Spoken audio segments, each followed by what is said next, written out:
Welcome back. I'm Sharad Kuttan. This is Let's Talk, the show that brings you the most important conversations of the day. Today in the territories of Sabah and Sarawak, and of course also in the Klang Valley where many people from Sabah and Sarawak live and work. But the question is, are they getting a raw deal?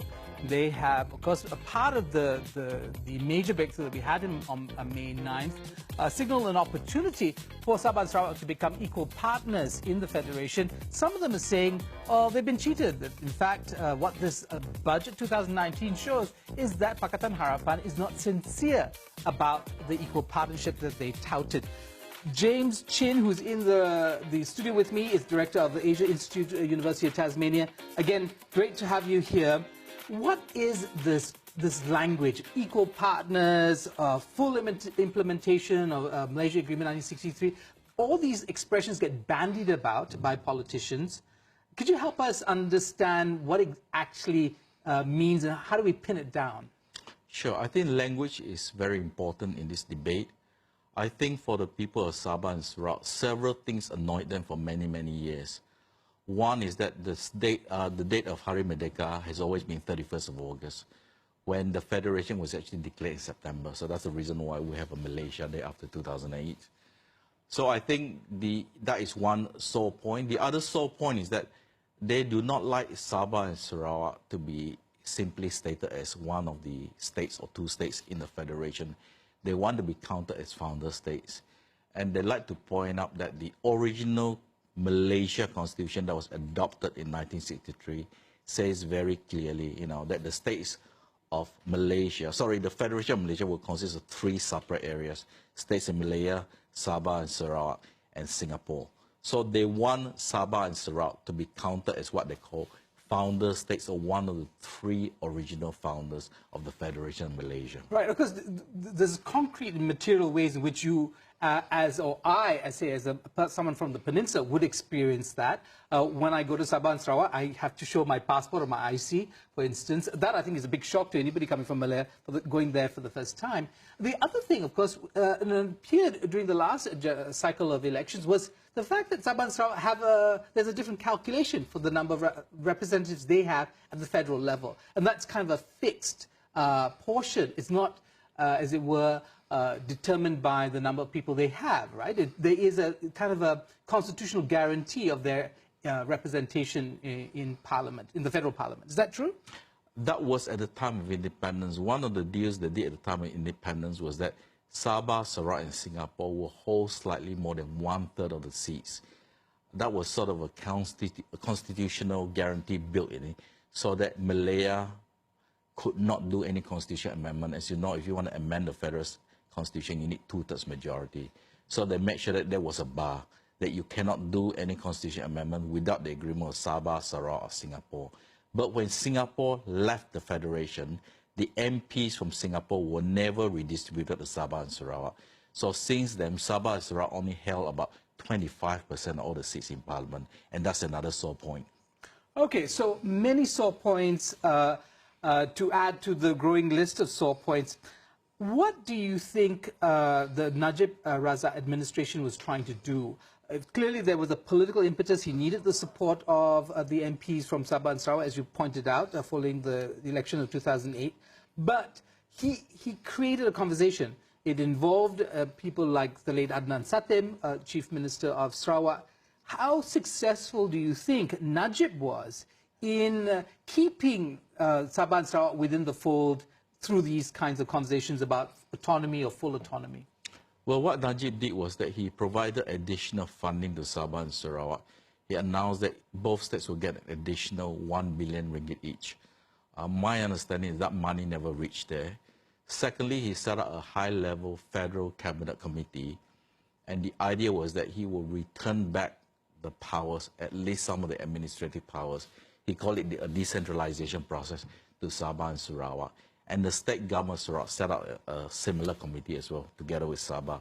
The idea was that they will work together, and there was supposed to be a final resolution on this issue. But of course, after the change of government, that thing went out the window. So with the new Pakatan Harapan government, they're in the process of setting up another committee to look at this issue.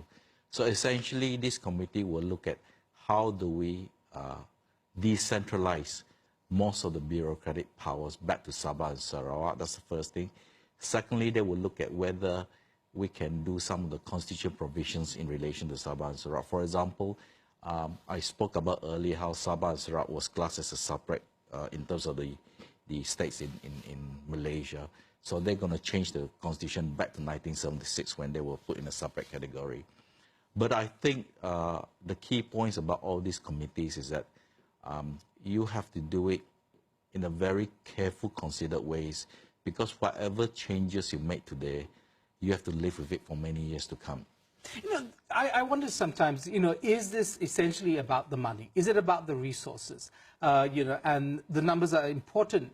But or is it also about values? It does seem that we've had some sticky moments around the question of English, for instance, the use of English language in education, or even the question of Islamization.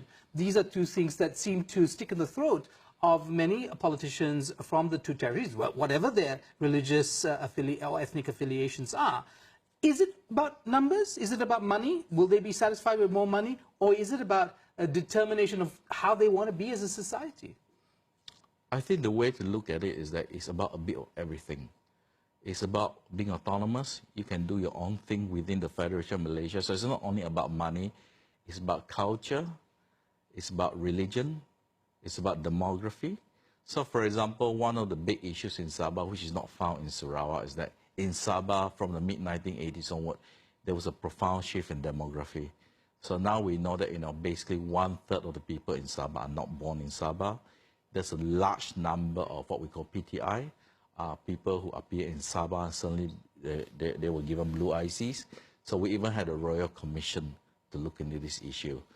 So really it's about... And Dr. Mahathir often blamed for the change in Sabah's demographics. Yes, that's the reason why it was called Project M. M stands for Mahathir. But like I said, everything is all about Sabah and Sarawak have their own unique history. Although they help form the Federation of Malaysia, they want to maintain their own uniqueness. And if you speak to the leaders of Sabah and Sarawak, one of the things that they often will tell you is that in Sabah and Sarawak, religious and ethnic cleavages are not as sharp as what you find here in Peninsular Malaysia. And that is something that they're very proud of, and they want to keep it.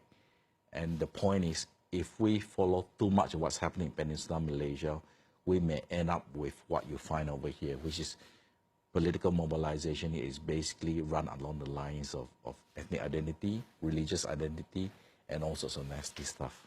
Well, you know, I believe Abang Johari Abang Openg, the Chief Minister of Sarawak, has just announced a fund for Sarawakians, regardless of race, religion, whatever your background. You get if you're newly born in the state, you get 1,000 ringgit, which you can, I think, withdraw when you're 18. Presumably for your school. But okay, I do want to say very quickly, in terms of the theory of federalism, where do we lie? I mean, what kind of federalism? We're a federalism with a very strong center, aren't we? Yes, we are. But you have to remember the centralization process was because during the first Mahathir administration, he wanted to do things. So therefore, he centralized a lot of the power. He was a man in a hurry. In terms of the federal... How you spent 22 years at the helm? Yes, well, we can talk about that later. But basically the bottom line is that the sort of federal system we inherited is not unique to Malaysia. In fact, a lot of ex-British colonies also adopted the same federal system. I think the only difference or the unique part about our federal system is that we've got two states in the federal system that is physically divided by the South China Sea.